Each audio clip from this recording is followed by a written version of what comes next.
Bonjour et bienvenue dans ma petite salle de bain pour la méditation de la salle de bain. Euh, je suis bien confortablement assis, ne vous en faites pas, je suis là dans une baignoire de nos mains qui donc a vu la naissance de cette petite méditation. C'est assez bon, voilà, hein, comme quoi la vie parfois est juste sur peu de choses.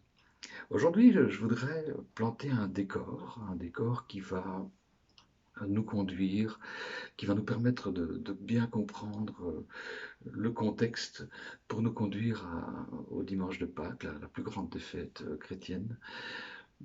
Ce décor, il est évidemment posé par tout l'Ancien Testament.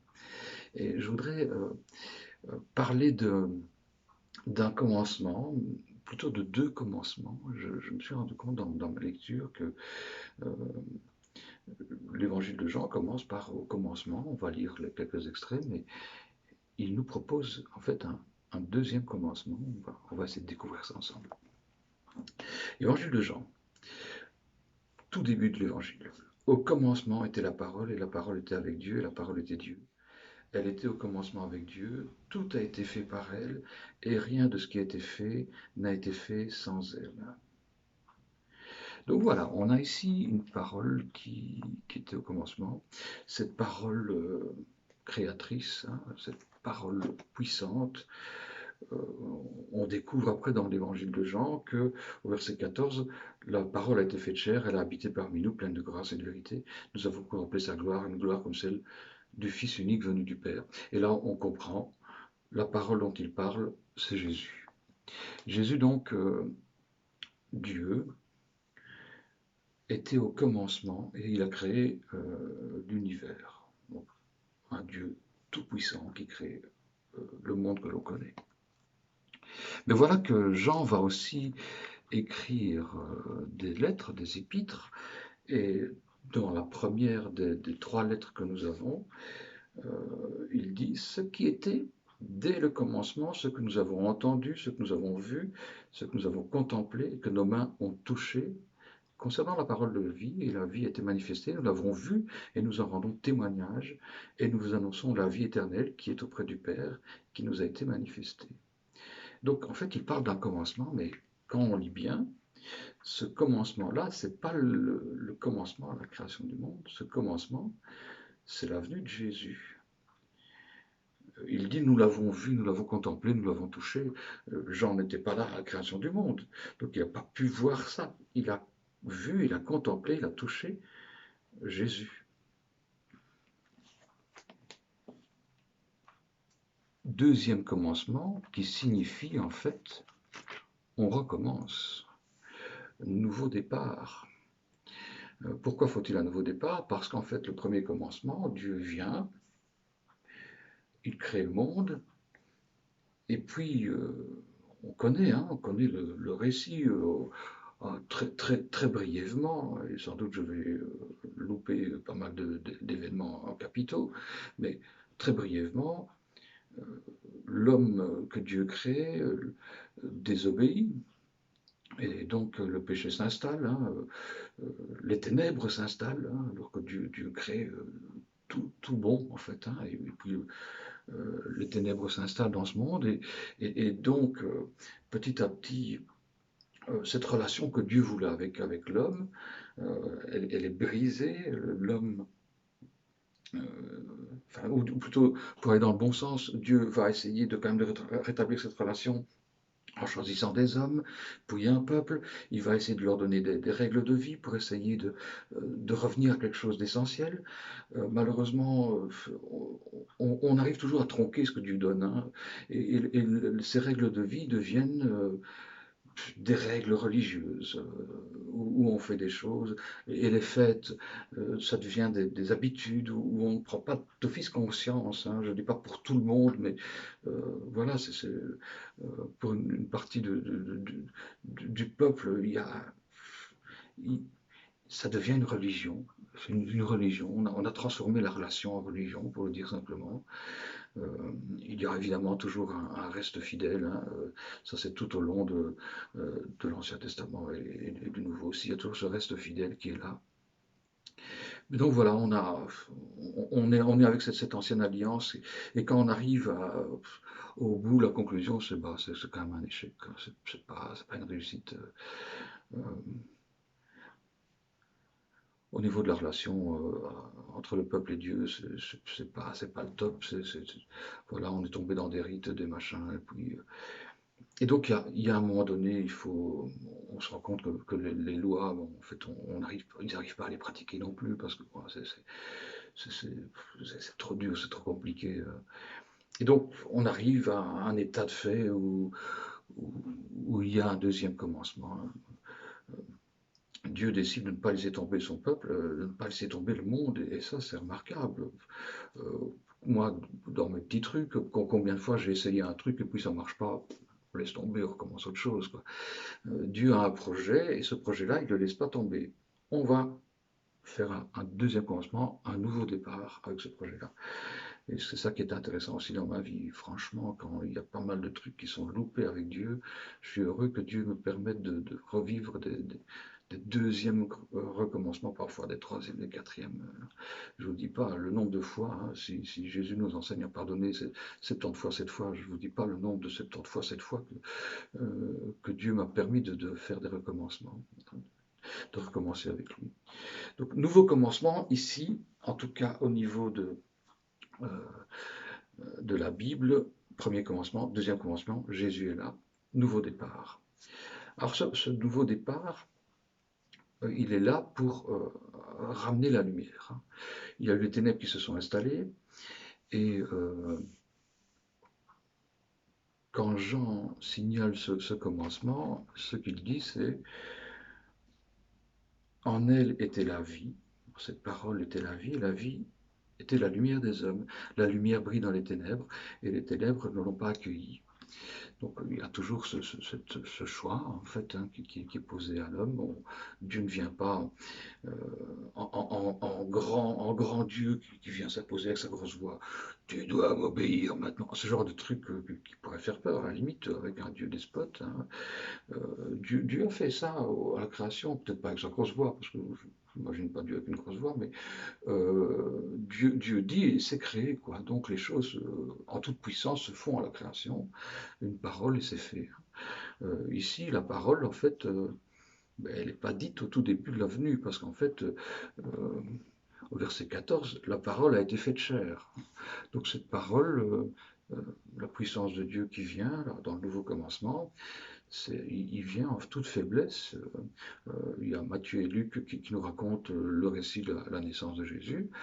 Jésus vient en naissant justement, en venant en tant que bébé, et pas en tout puissant, en musclore, que sais-je. Il vient dans une faiblesse. Et ça, c'est quelque chose qui me parle parce qu'en fait, euh, Jésus vient à la rencontre de notre faiblesse et il vient porter notre faiblesse. Une faiblesse qui va le conduire aussi au final à la croix, hein. Bon, très, très mauvais en dessin, mais alors là, en signe, je suis encore plus mauvais. Euh, il vient à la croix, cette faiblesse-là, elle va aboutir là, elle va aboutir à la mort, hein. On sait qu'il y a autre chose après, et ça, on connaît, mais on va se faire du bien à Pâques, hein. Euh, Jésus vient donc nous rencontrer dans notre faiblesse, parce que c'est clair que nous sommes des faibles. Est-ce qu'il faut encore le prouver aujourd'hui que l'être humain, c'est un être fragile, hein. Donc Jésus vient rencontrer notre fragilité, et cette fragilité-là, il vient pour la transformer en fait, hein. Il y a des textes merveilleux en fait dans 2 Corinthiens, 2 Corinthiens 13, verset 4, où il est dit, il a été crucifié en raison de sa faiblesse, mais il vit en raison de la puissance de Dieu. Nous aussi, nous sommes faibles en lui, fragiles, mais nous vivrons avec lui pour vous, en raison de la puissance de Dieu. Et puis, il y a toujours dans 2 Corinthiens, chapitre 3, verset 18, si j'ai bien noté. Voilà, nous tous qui le visage dévoilé reflétons comme un miroir la gloire du Seigneur, nous sommes transformés en la même image, de gloire en gloire, comme par le Seigneur l'Esprit.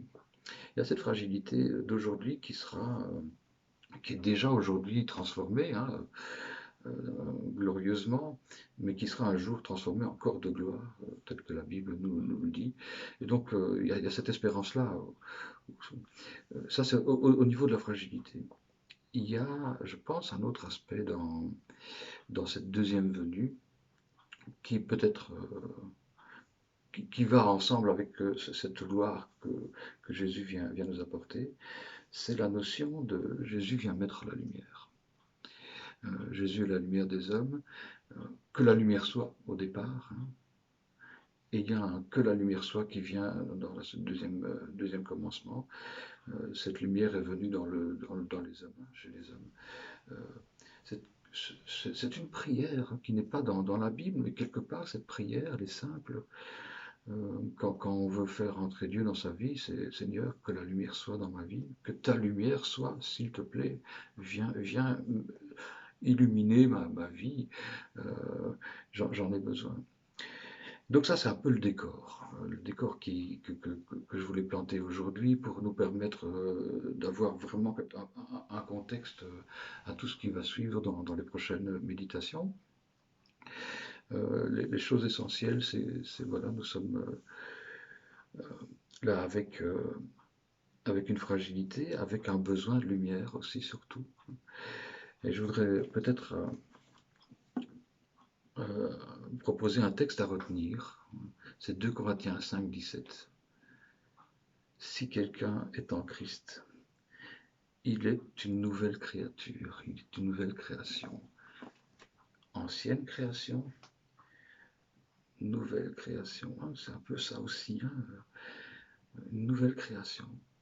On fait un nouveau départ. Si quelqu'un est en Christ, s'il a prié cette prière, que la lumière soit, que ta lumière soit dans ma vie, si quelqu'un est en Christ, s'il est dans cette lumière-là, dans la présence de Dieu, dans cette relation, et plus dans la religion, on quitte la sphère de la religion avec des rites qui nous font croire que parce qu'on a fait quelque chose, on est sauvé ou on est dans la présence de Dieu. C'est pas ça. On est dans la présence de Dieu si on est dans la présence de Dieu. Donc si on est en relation. Pas parce que j'aurais pratiqué certains rites, hein, certaines habitudes. Si quelqu'un est en Christ, il est une nouvelle création. Les choses anciennes sont passées. Et c'est ça qui est remarquable. Tout ce que j'ai pu faire, tout ce que j'ai pu, c'est ancien, c'est passé. Laisse ça derrière toi. Voici, toutes choses sont devenues nouvelles. 2 Corinthiens 5, 17. Ça, c'est vraiment un texte qu'on doit porter dans nos cœurs, dans nos mémoires. Les choses anciennes sont passées. Et pourtant, on verra qu'il n'est pas si évident que ça de laisser les choses anciennes dans le passé. On verra qu'il y a toujours des petits soubresauts du passé qui vont essayer de revenir dans l'histoire des hommes, alors que Dieu vient proposer un nouveau départ. C'est vrai aussi dans ma vie, mais c'est un combat. Et on va voir dans les méditations futures, quelques extraits, voir un peu comment les choses se passent, les enseignements de Jésus, voir un peu comment on peut se libérer peut-être aussi de ce passé qui nous envahit. Euh, pour l'heure, retenons ce texte, hein, si quelqu'un est en Christ. Si je peux prier cette prière, que la lumière soit, que ta lumière soit dans ma vie. Si quelqu'un est en Christ, il est une nouvelle créature, une nouvelle création, il a un nouveau départ. Les choses anciennes sont passées, et voici toutes choses sont devenues nouvelles. Je vous laisse avec ces mots qui sont vraiment encourageants, euh, vraiment stimulants, parce qu'il y a, voilà, il y a une route devant, la voie à l'éternité. On y revient toujours, hein, dans ce texte. Il y a une route devant qui est ouverte avec un tas de merveilles à découvrir en Dieu. Je vous laisse en vous souhaitant une excellente journée. Je vous dis à très vite pour une prochaine méditation dans ma petite salle de bain. À bientôt.